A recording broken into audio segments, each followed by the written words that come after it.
ओम नमः शिवाय। कंठे यस्य विराजते हि गरलं गंगाजलं मस्तके वामांगे गिरिराजराजतनया जाया भवानी स्थिता नंदी स्कंद गणादिनाथ सहिता केदारनाथ प्रभुः केदारांचल संस्तुते ही कुर्यात् सदा मंगलम।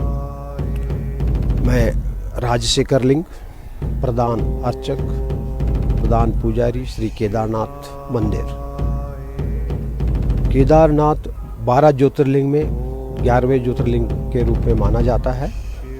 यहाँ पर अनेक कथाएं से संबंधित अनेक कथाएं हैं। सर्वप्रथम स्कंद पुराण में केदार खंड के अंतर्गत प्रसंग आता है। उसमें नर और नारायण इन दोनों ने घोर तपस्या की थी। एक पैर में खड़े होकर के उन्होंने हजारों वर्ष तक तपस्या की। तो इस तपस्या से देवी देवताएं, राक्षस, किन्नर जितने भी थे सब लोग आश्चर्यचकित रह गए उनकी तपस्या को देखते हुए। इतना कठोर तपस्या कर रहे थे। ब्रह्मा विष्णु भी इनकी तपस्या से प्रसन्न हुए और अंत में भोलेनाथ प्रसन्न होकर के ये नर नारायण को साक्षात दर्शन दिए। जब भगवान शिव जी का साक्षात दर्शन नर नारायण को हुआ, वो अतीव प्रसन्न हुए, उनकी स्तुति की, वंदना की, शिव जी की वर्णन की। तब भगवान भोलेनाथ ने कहा, वर मांगो, क्या चाहिए, जो भी तुम मांगोगे हम दे देंगे।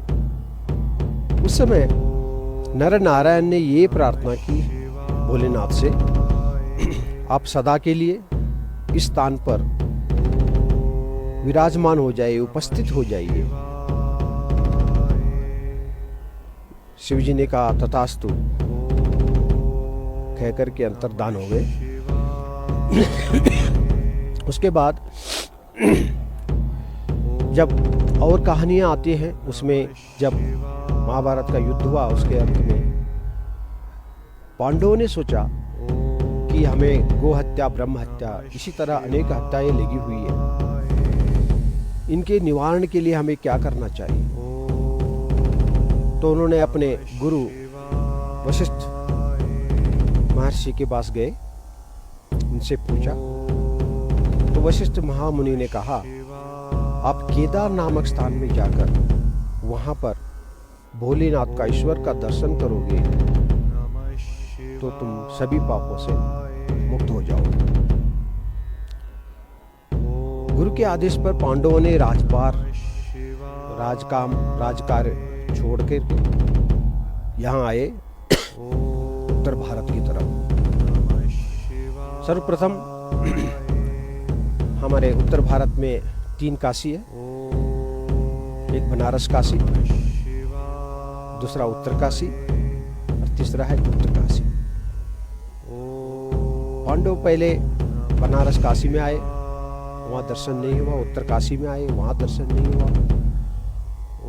और जब पांडवों को पता चला शिव जी गुप्त काशी में गुप्त रूप से रह रहे हैं, ये जब ज्ञात हुआ तो उन्होंने गुप्त काशी में आकर के भगवान भोलेश्वर केदारनाथ जी का ध्यान किया, पूजा किया, अर्चना की, पाठ की। तब भगवान उनको वहां दर्शन तो नहीं दिया, लेकिन आकाशवाणी हुई, यहां से आप दक्षिण दिशा में 5 कोस की दूरी पर जाकर के मेरा दर्शन आप वहां पा सकते हैं। उसके बाद पांडव लोग यहाँ आए। यहाँ आने के बाद उन्होंने देखा कोई जीव जंतु कुछ भी नहीं था, लेकिन कुछ भैंस उनको दिखाई दिए। पांडवों के समझ में आया नहीं कि अब शिव जी का दर्शन हमें कहां से होगा। तब उनको ज्ञान हुआ हमारे शिव जी का एक दूसरा नाम पशुपतिनाथ भी है। तो उन्होंने सोचा हो सकता है कि शिव जी इन पशुओं में होगा जो भैंस थे।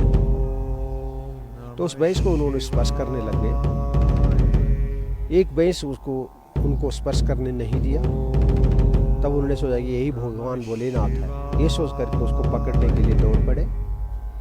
भैंस आगे दौड़ता रहा और पांडव लोग पीछे दौड़ते रहे। कुछ दूर जाने के बाद भैंस जमीन में घुसने लग गया। तब तक पांडवों ने जाकर के भैंस के जो पिछले भाग है, पृष्ठ भाग है, उसको स्पर्श कर लिया। स्पर्श करते ही शिव जी ने उनको ज्योतिर्लिंग रूप में पांडवों को दर्शन दिया और कहा कि ये मेरा प्रथम भाग है, जो आपने एक भाग का मेरा दर्शन कर रहे हो। मेरा अन्य 4 भाग है, वहां आकर के आप मेरा दर्शन करो। उसके बाद आप लोग सभी पापों से मुक्त हो जाओगे। उसके बाद वही पंच केदार कहलाते हैं। पंच केदार में केदारम, मध्यमम, तुंगम तथा रुद्रालयम प्रियम, कल्पकम च महादेवी सर्व पाप प्रणाशनम। महादेवी से कह रहे हैं कि ये जो पंच केदार है मेरे लिए अति प्रिय है। मैं इन पंच केदार में सदा विराजमान रहता हूँ। जो इन पंच केदार का दर्शन करेगा वो अभी अपने सभी पापों से मुक्त हो जाएगा। इसलिए पंच केदार का दर्शन अवश्य करना चाहिए। पंच केदार में आता है, जैसे अभी बताया मैंने आपको, केदारनाथ जो शिव जी के पृष्ठभाग से जाना जाता है। द्वितीय केदार है मध्यमहेश्वर। मध्यमेश्वर का अर्थ होता है कि शिव जी का मध्य भाग, नाभि भाग, उसको मध्यमेश्वर कहते हैं। तीसरा है तुंगनाथ। तुंग माने बाहु के रूप में जाना जाता है। और चतुर्थ है रुद्रनाथ। रुद्र का अर्थ होता है चेहरा। और अंतिम और 5वां केदार है कल्पनाथ, कल्पेश्वर, यानी जटाओं के रूप में भगवान उनको दर्शन दिया। तो पांडवों ने इन पंच केदार का दर्शन किया। उसके बाद बद्रीनाथ की तरफ सतोपंथ है, उधर चले गए। और रास्ते में उन्होंने सतोपंथ स्वर्गारोहण के समय पर एक एक करके अपना शरीर छोड़ते गए।